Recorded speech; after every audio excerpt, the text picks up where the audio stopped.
There is a phrase that every serious analyst covering this conflict needs to internalize before they say another word about who is winning and who is losing. Survival is victory. Hold on to that idea. Sit with it.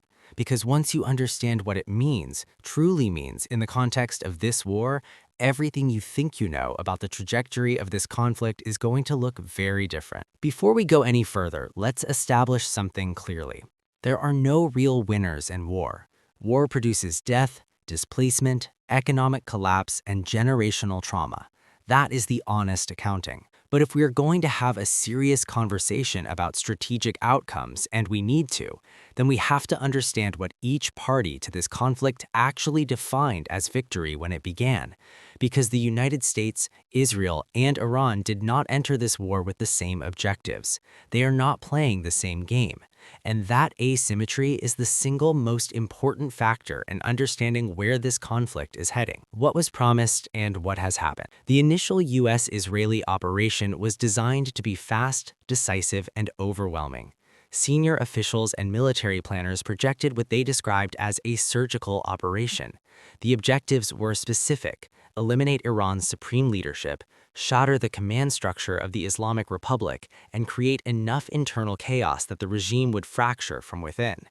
The timeline being discussed in Washington and Tel Aviv before the first strike was measured in days, a week perhaps, two at the outside, before the regime's collapse would be visible. We are now entering the fifth week of this conflict. The gap between what was projected and what has occurred is not a minor miscalculation.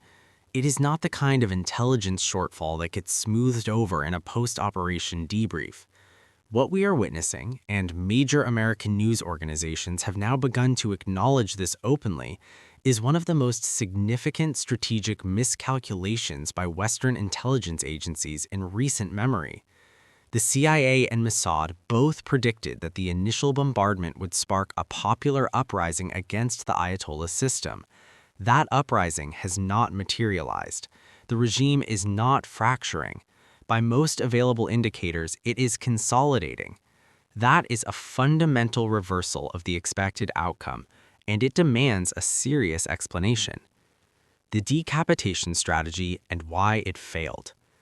On the first day of this conflict, US and Israeli forces carried out what military doctrine calls a decapitation strike, an operation targeting the supreme leadership of a state with the goal of triggering a power vacuum that the regime cannot survive. Technically, the strike achieved its immediate objective. Iran's supreme leader was killed. Several senior commanders were eliminated alongside him.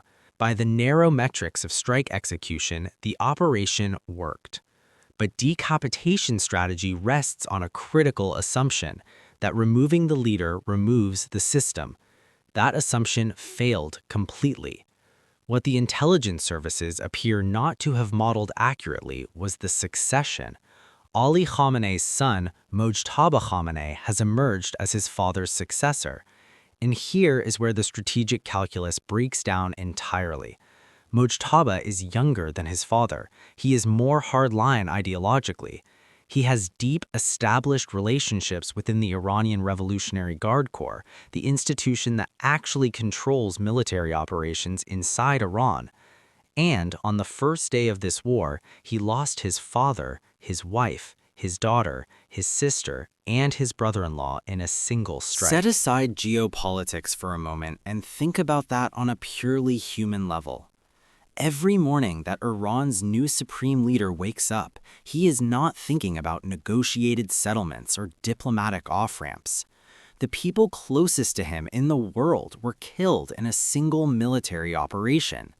That reality shapes every decision, every calculation, every response. The United States and Israel did not just fail to prevent the succession, they handed the succession to someone younger, more radicalized, more personally motivated, and more willing to absorb punishment than the man they killed.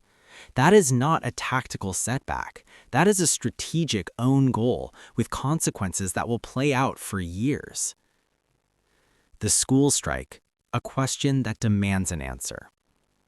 Before moving further into the strategic analysis, something must be addressed directly because it cannot and should not be buried in footnotes.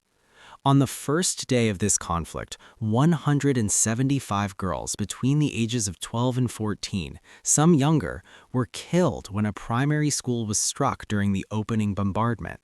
The United Nations Security Council condemned it. The UN General Assembly condemned it.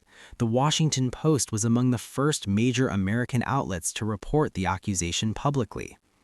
The question that has not been answered, and that no official spokesperson appears willing to answer seriously, is straightforward. How does a military operating with satellite imagery, GPS precision targeting, and the most sophisticated guidance systems ever produced mistake a primary school at the start of a school day for a military installation? That is not a rhetorical question, it is a factual one. In the absence of any credible public accounting, no investigation, no declassified targeting review, no independent inquiry, tells you something important about how international humanitarian law functions in practice when the nations most capable of enforcing it choose not to. This context matters strategically, not just morally. Every image of that school has circulated across the Middle East and the broader global South. Every government that might have been a potential mediator or diplomatic partner is calculating the domestic political cost of being seen as aligned with the coalition responsible for those casualties. The diplomatic fallout from that single event is still being Iran's measured. strategic framework: patience as a weapon.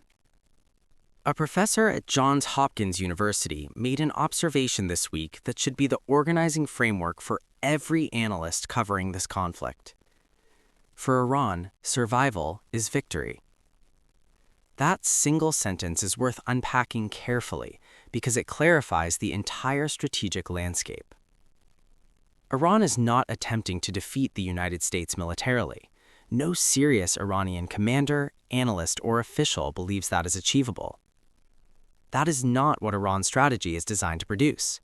Iran's strategy is built around a different objective entirely: absorb enough punishment, inflict enough cost, sustain enough resistance, and hold on long enough that the political and economic price for Washington and Tel Aviv becomes unsustainable, and that the coalition begins to fracture under its own contradictions.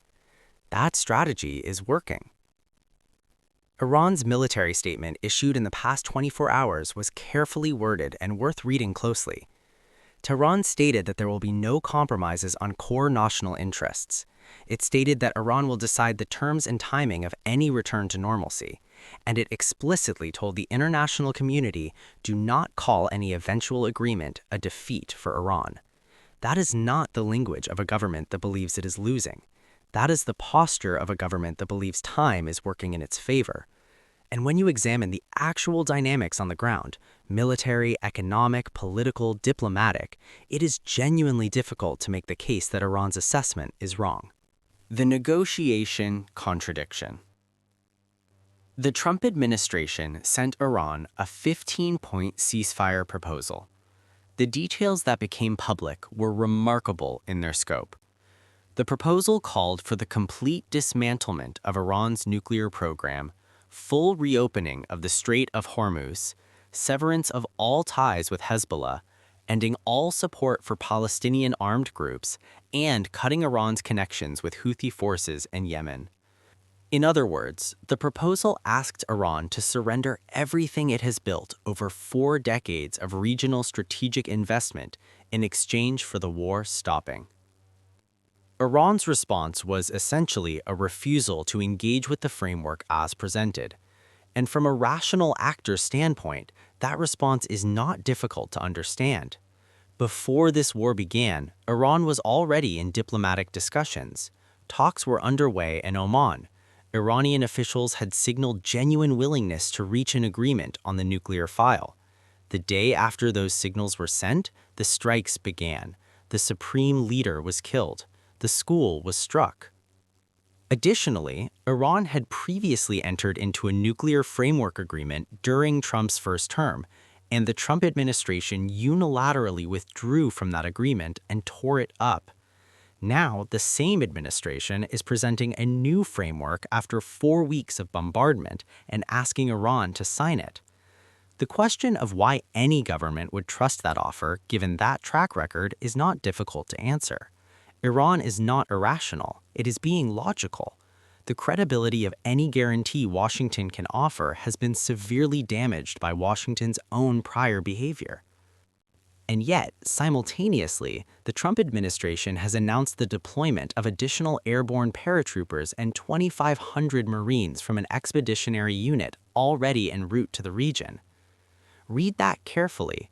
A peace proposal in one hand, paratroopers in the other. Iran has read that combination with precision and responded accordingly, including releasing what analysts described as a pointed satirical video referencing the Iraq occupation model, signaling clearly that Tehran understands exactly what the additional forces are being positioned for. What this contradiction tells us. This simultaneous pursuit of a peace proposal and a military buildup is not a contradiction born of confusion. It is a negotiating posture, one that says, sign our terms or we escalate further. Washington is attempting to use military pressure as diplomatic leverage. The problem is that Iran has already absorbed 4 weeks of the most intense bombardment it has ever experienced, and it is still standing. The threat of additional paratroopers and Marines landing in the region carries weight only if the other side believes the cost of refusal is worse than the cost of acceptance. Iran, at this moment, does not appear to believe that. And that is the fundamental impasse this conflict has reached. Washington wanted a quick resolution. It got a prolonged war. It wanted a collapsing regime. It got a consolidating one. It wanted a negotiating partner desperate for relief. It got a government that has already decided survival itself is the victory and is acting accordingly. The 15-point proposal is still on the table. The paratroopers are still en route, and Iran is still calculating. How this standoff breaks, who moves first, who concedes what, and what story each side tells its people about what just happened, that is the question that will define not just the outcome of this conflict, but the shape of the Middle East for the next generation. We will keep watching, we will keep reporting, and we will keep giving you the full picture. Not the version that has been pre-packaged for easy consumption, but the one that actually helps you understand what is at stake.